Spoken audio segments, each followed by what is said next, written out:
Hello viewers, আশা করি সবাই ভালো আছেন, সুস্থ আছেন। তো আজকে যেই বিষয়টা শিখবো সেটা হলো যে ক্লিক ইভেন্ট। মানে এতদিন তো দেখে আসছি, এতদিন তো এক্সএমএল কোড করছি, আজকে একটু জাভা কোড করবো। যে সাপোজ আপনি ধরুন যে এই লেখার নিচেই যে আগে আমরা শিখছি স্ক্রল ভিউ, তাই না? তো এই লেখার নিচে একটা বাটন দিব, বাটনে ক্লিক করলে যে আপনার কিছু একটা ঘটবে, এমন যে বাটনের কাজটা আজকে আমরা দেখবো। তো আমরা সবকিছু আগে যেগুলো ছিল সব আমরা মুছে দিই এখান থেকে। যে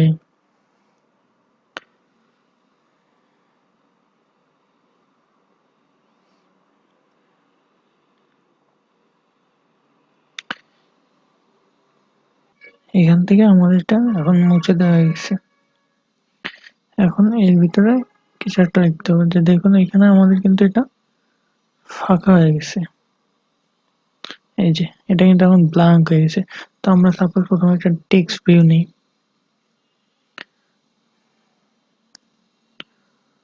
টেক্সট ভিউ নিলাম, আমরা এখন এটা রাখলাম যে ম্যাথ প্যারেন্ট র্যাপ কন্টেন্ট। এখানে আপনি চাইলে এতটুকু জায়গাও দিতে পারেন, যে সাপোজ আপনি ধরুন রাখলেন 200 ডিবি, এটা রাখতে পারেন। এটা দেখুন অনেকটা জায়গা নিছে, তাই না? আপনি চাইলে 100 করে দিতে পারেন। এখানে আপনার এটা ডিসপ্লে 100, এই যে 100টা এবার একটু বেশ সুন্দর হয়েছে। তো 100টা দেওয়ার পরে আপনি এখানে আরো কি কি ডিক্লেয়ার করবেন, আগে এটা শেষ করে নিলাম। তারপরে এর ভিতরে আপনি এখন ডিক্লেয়ার করবেন যে কেমন চান টেক্সট কালার সাপোজ মনে করুন আপনি ব্ল্যাক, ব্ল্যাক না হোয়াইট রাখলাম।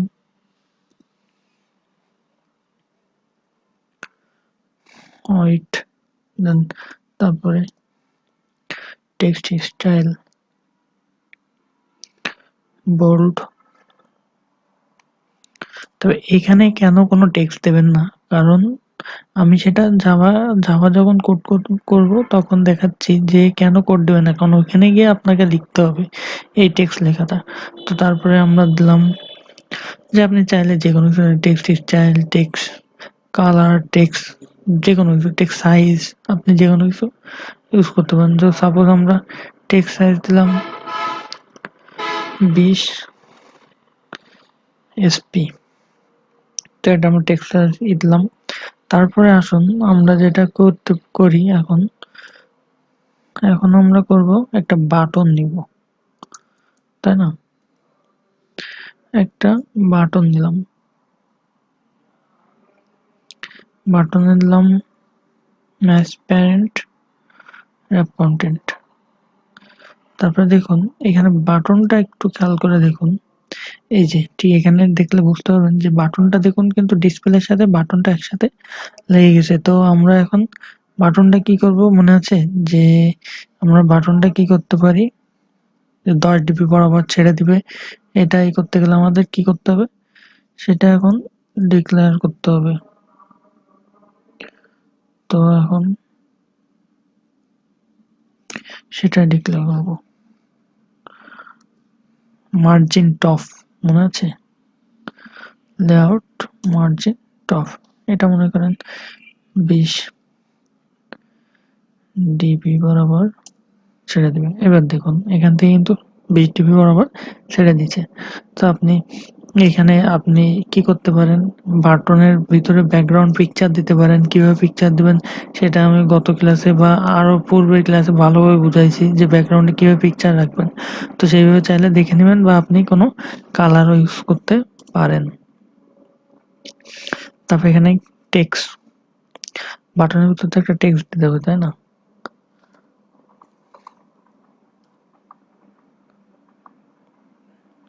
এখানে আপনি একটা টেক্সট দিলেন, সাপোজ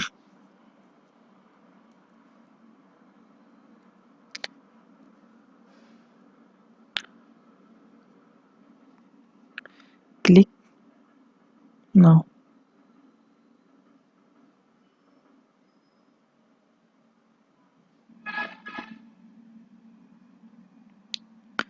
CLI ক্লিক নাও। তো এবার দেখুন ক্লিক নাও যে ছোট করে হোয়াইট আকারে আর কি হোয়াইট লেখা আকারে এটা আইছে। তো এখন আপনি এটা জান যে লেখাটা টেক্সট সাইজ, তাই না? তো টেক্সট সাইজ নিলাম,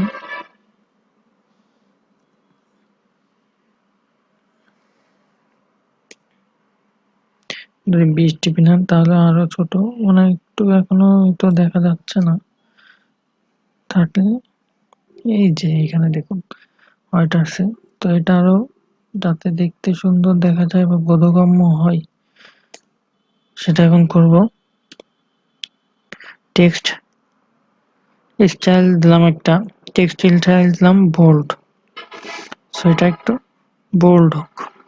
তারপরে আপনি এটা কি করতে পারেন, এটা টেক্সট কালার, এখানে আপনি ব্ল্যাক ইউজ করেন, ব্ল্যাক। তারপরে এটা কিন্তু এখনো অনেকটা ছোট, এই যে এটা এখন এমন আসছে। আপনি চাইলে এখানে টেক্সটের সাইজটা বাড়িয়ে নিতে পারেন। তো এটা আমাদের বাটন হয়ে গেল। এবার বাটন স্টাইল কিভাবে করবেন সেটা তো আমি গত ক্লাসে বা পূর্বের ক্লাসে আমি ভালোভাবে দেখাইছিলাম। তো বাটন স্টাইল কেউ করতে চাইলে সেখান সেই ভিডিওটা দেখে নেবেন। তারপরে এখন আমরা কি করব, এখন মোটামুটি এখানকার কাজ শেষ। এখন আমরা চাচ্ছি যে এই বাটনে ক্লিক করলে কিছু একটা ঘটুক, তাই না? তো এখন আমাদের চলে যেতে হবে জাভাতে, main Java.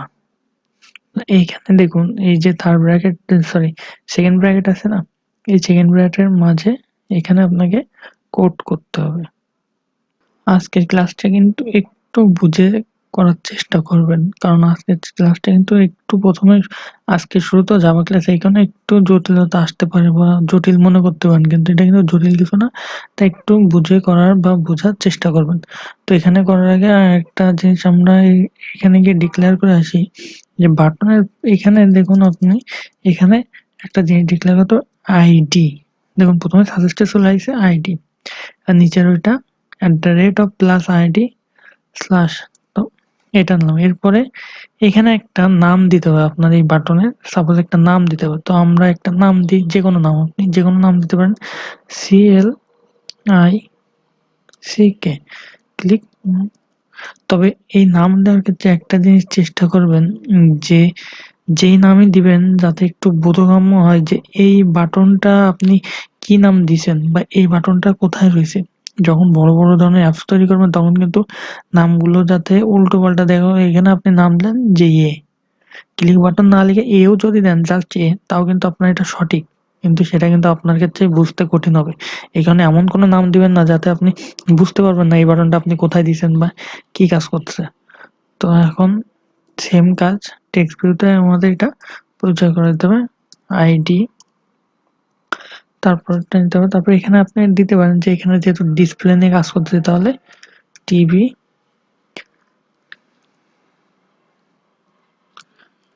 TV display, TV display. তো এমন একটা নাম দিলাম। তারপরে আমরা চলে যাব জাভাতে। তো এখন আমাদের যেটা করতে হবে, বাটনটা ডিক্লেয়ার করতে হবে। বাটন দেখুন প্রথমে চলে আসছে, তারপর একটা স্পেস দিতে হবে। স্পেস দিয়ে আপনি এখানে বাটনে আপনি এই নামের সাথে কিন্তু XML এর এই নামের কোথাও কোনো মিল নাই। আপনি চাইলে যে কোনো নাম দিতে পারেন, কিন্তু আমি সাজেস্ট করব, প্রিফার করব যে আপনারা অবশ্যই যে নাম এখানে দিচ্ছেন ঠিক সেই নামটাই এখানে দিবেন, তাহলে আপনাদের ক্ষেত্রে বোঝার জন্য সুবিধা হবে। তো ঠিক তেমন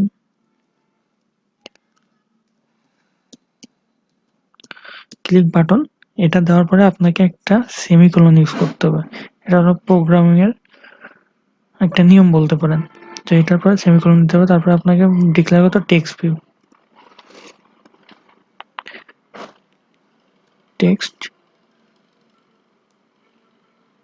টেক্সট ভিউ, ঠিক আছে? তারপর একটা স্পেস দেন। এবার আপনি এখানে কোন নামটা ইউজ করছেন, যে XML এ আপনি যে নামটা ইউজ করছেন টিভি ডিসপ্লে, তো এখানে ঠিক তাই সেই নামটা দেন, টিভি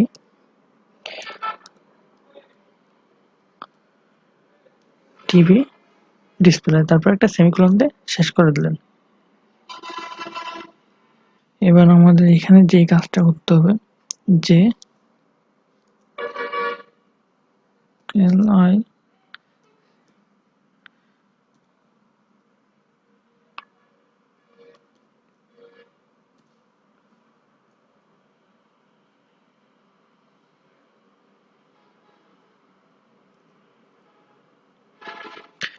এই যে কিছু বুঝছেন যে এইখানে একটা জিনিস বোঝাতে চাইলাম, এই কারণে কিন্তু আমি একটা এখানে বিটা বড় হতে দিছিলাম।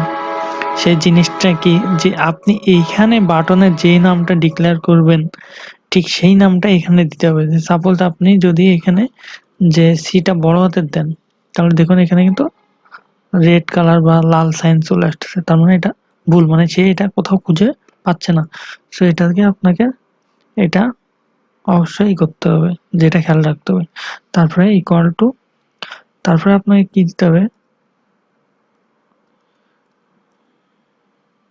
Find view by ID, find view by ID. তো আপনি এটা সাজেস্ট থেকে নিয়ে নেন। তারপরে এখানে যে দেখুন ব্র্যাকেট সাইন আসছে, তাই না? তো ব্র্যাকেটের ভিতরে কি করতে হবে সেটা হলো আর ডট, আর বলতে কি রিসোর্স বোঝায় যে এর সোর্সটা কোথায়, আর ডট আইডি ডট, আপনি এইবার এখানে চলে যেতে হবে যে এক্সএমএল কোডে আপনি এইটার বাটনটার নাম কি ছিলেন, ক্লিক বাটন, তাই না? তো এখানে এই দেখুন প্রথমে চলে আসছে ক্লিক বাটন। তারপর এখানে কি দিতে শিখলাম যে সেমিকোলন ইউজ করতে হবে। বিষয়গুলো কিন্তু অবশ্যই বুঝে করার চেষ্টা করবেন, না বুঝে কিছু করবেন না। তারপর এখানে আমরা কি নাম দিয়েছিলাম টেক্সট ভিউতে, টিভি ডিসপ্লে। তো এই যে দেখুন প্রথমে চলে আসছে টিভি ডিসপ্লে ইকুয়াল টু কি দিতে হবে, ফাইন্ড ভিউ বাই আইডি। তারপর কি দিতে হবে, ক্যাপিটাল আর, ওই যে চলে আসছে নিচে আইডি ডট টিভি ডিসপ্লে, তাই না? এবার শেষে আমাদের একটা কি দিতে হবে, সেমিকোলন। এটা কিন্তু আমাদের পরিচয় করায় দেওয়া হয়ে গেল, এই যে এইটুকু যে বাটনের সাথে পরিচয় করা দেওয়া হলো, টেক্সট ভিউয়ের সাথে পরিচয় করা দেওয়া হলো, কিন্তু এখনো পর্যন্ত কিন্তু সেটা ডিক্লেয়ার করা নাই যে আমি এই বাটনে ক্লিক করলে যে কিছু একটা এখানে লেখা উঠবে, বা এটা যে ক্লিক ইভেন্ট এখনো তৈরি করা হয় নাই যে এখানে চাপ দিলে এটা ফাংশনাল এখনো করা হয় নাই, এটা চাপ দিলে এটা হবে। এখন ফাংশনালটা দেখবো। এবার এখন আমাদের এটা পরিচয় করাই দেওয়ার পালা। ক্লিক বাটন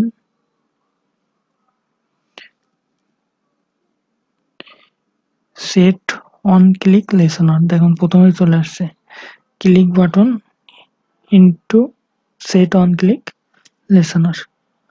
তো এইখানে দেখুন যে একটা ব্র্যাকেট স্পেস এর ভিতরে কি লিখতে হবে, new, N E W, new dot,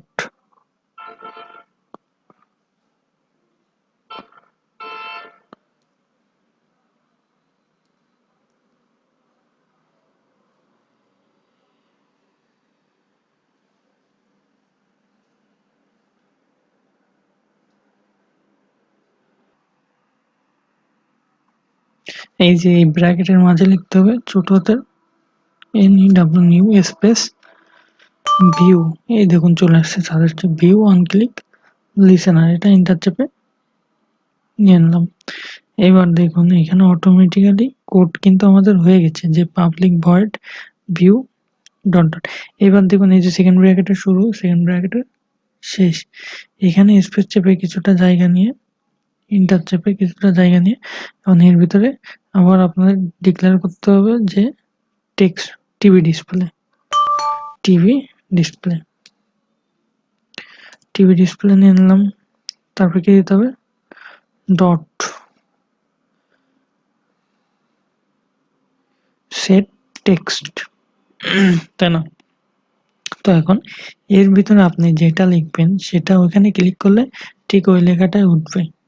তো এই কারণে কিন্তু যে আপনি XML কোডটা করেন কি জন্য?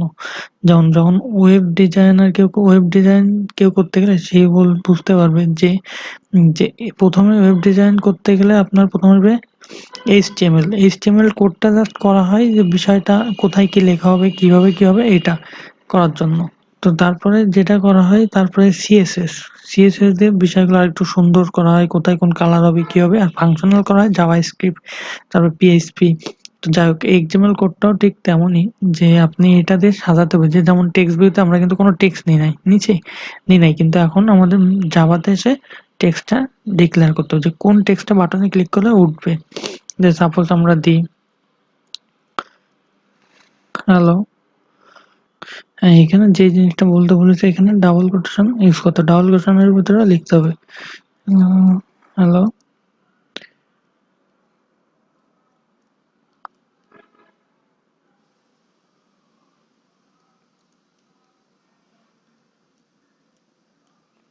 ওপেন দাও নাও।